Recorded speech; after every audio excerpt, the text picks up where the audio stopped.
Mapagpalang araw mga kapatid. For this video, pag-usapan natin how to be a blessing to others. Paano tayo maging pagpapala sa ibang mga tao.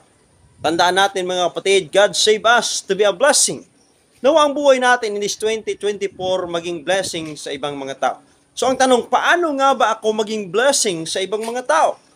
Una mga kapatid, show the change that God made in you. Ipakita naton nga kita ginbago ni Kristo Jesus. Tandaan naton mga apeng kakuturan sa Matthew chapter 14, 15 to 16, ye are the light of the world. Tayo po ay ilaw ng mundong ito. A city on a hill cannot be hid.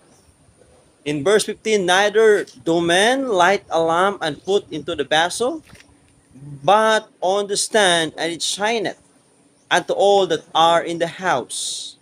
In verse 16, hambas ang Bible, even so, let your light shine before men, that they may see your good works and glorify your Father. So nais ng Diyos na gumawa tayo ng mabuti. Nais ng Diyos na ipakita natin sa ibang mga tao ang ating pagkakristohanon. Kaya nga sabi ni James, faith without work is dead. Ang pananampalataya natin na walang gawa ay patay. Anong ibig sabihin ni James? Kailangan natin gumawa ng mabuti para maligtas tayo? No, hindi. Ang ibig sabihin ni James dyan, kapag ikaw ay merong pananampalataya, ipakita mo sa pamamagitan ng mabuting gawa. Kapag ligtas ka na, pag tinanggap mo na sa Jesucristo, dapat makita sa pamamagitan ng changed life, sa pamamagitan ng iyong mabubuting gawa. Klaro naman ang sinasabi sa atin ng Biblia sa 2 Corinthians chapter 5 verse 17, therefore if any man be in Christ, he is a new creature. All things are passed away, behold, all things are become new.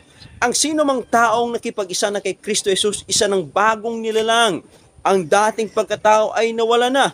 Napalitan na ito ng bago. Kaya dapat mga kapatid, na bago ka na ng Diyos. Dapat sa buhay mo makikita ang changed life. Pangalawa mga kapatid na dapat nating gawin para maging blessing tayo sa ibang mga tao, make your family the priority. Unahin mo yung pamilya mo. Kung sila po ay wala pang kaligtasan, kung sila po hindi pa nakatanggap kay Kristo, make your family the priority. Unahin mo silang share ng gospel. Sa ila ang mayong binuhatan. No, i-prioritize nimo ang iyong pamilya. Tumulong ka sa pamilya nimo by doing good works. Not only doing good works, but ipakita nimo nga ikaw may ara relasyon kay Kristo. Ipakita nimo nga ikaw Kristohanon na. Sabi ng Bible in Acts 16 verse 31, believe on the Lord Jesus Christ and thou shalt be saved and thy house. Magtuo ka kay Jesus Christ, kay ikaw maluwas, hindi lamang ikaw maluwas, kundi ang imo pamilya. Amo nang ginobra sang Philippian jailer nga na-encounter ni Apostol Pablo mga kapatid. No? Ginuna niya ang iya pamilya. Kaya nakaangkon sing kaluwasan. In Galatians chapter 6 verse 10, the Bible says to them, as we have opportunity, let us work that which is good toward all men, and especially toward them that are of the houses of faith. So let us do work. Let us show good works. No? To all men. Hindi lamang to all men, but especially to those people around you. Sa mga pamilya nimo, sa mga tao sa palibot nimo. No, mga kapatid, maging blessing tayo sa ibang mga tao. At ang pangatlo po, share the word of God to other people.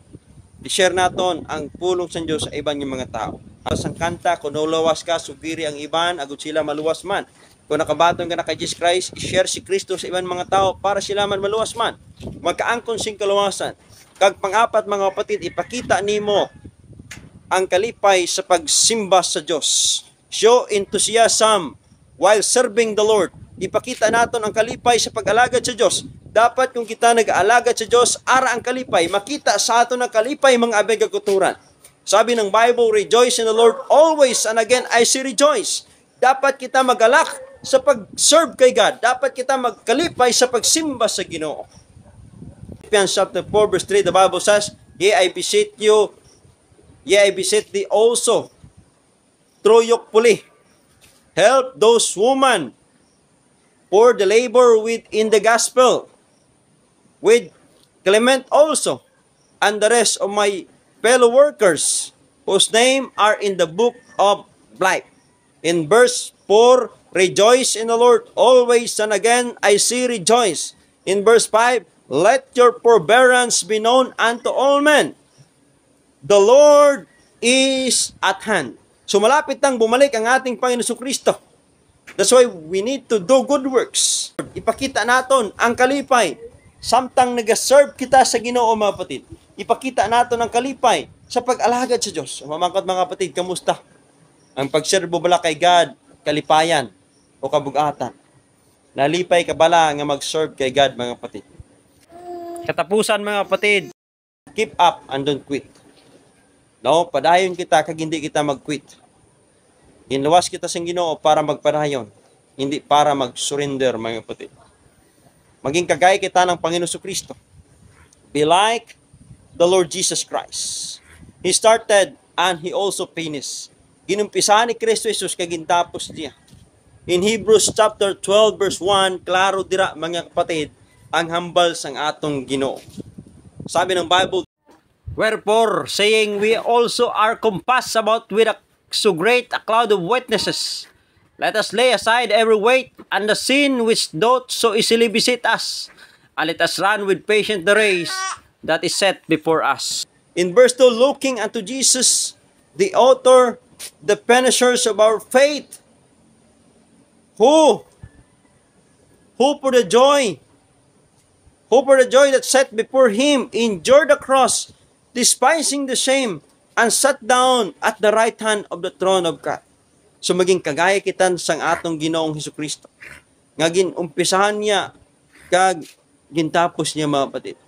Wala siya nag-surrender. He did not quit, but they continue. That's why we need to keep up and then quit, mga kapatid.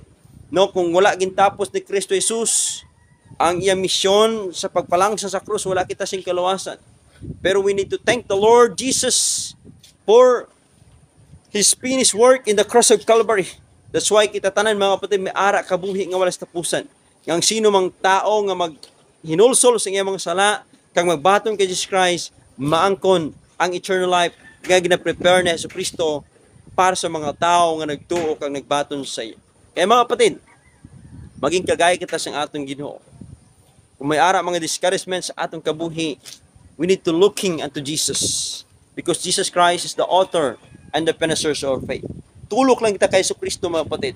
Kaya nga siya ang author, kag siya man ang finisher sang aton nga pagtuo, mga kapatid. No? Tandaan naton, nais ng Diyos na kita ay mag-serve sa Kanya.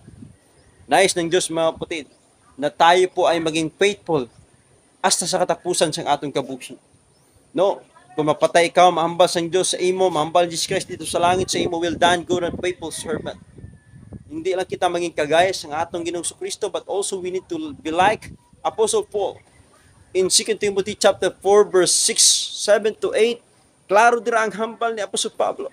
For I am ready, being offered, and the time of my departure at hand. I have fought the good fight. I have finished the course. I have kept the faith.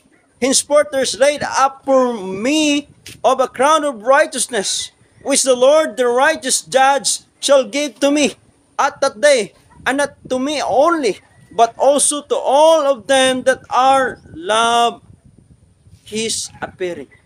So may ara gidya nga crown of righteousness ang gina-offer kay Apostol Pablo.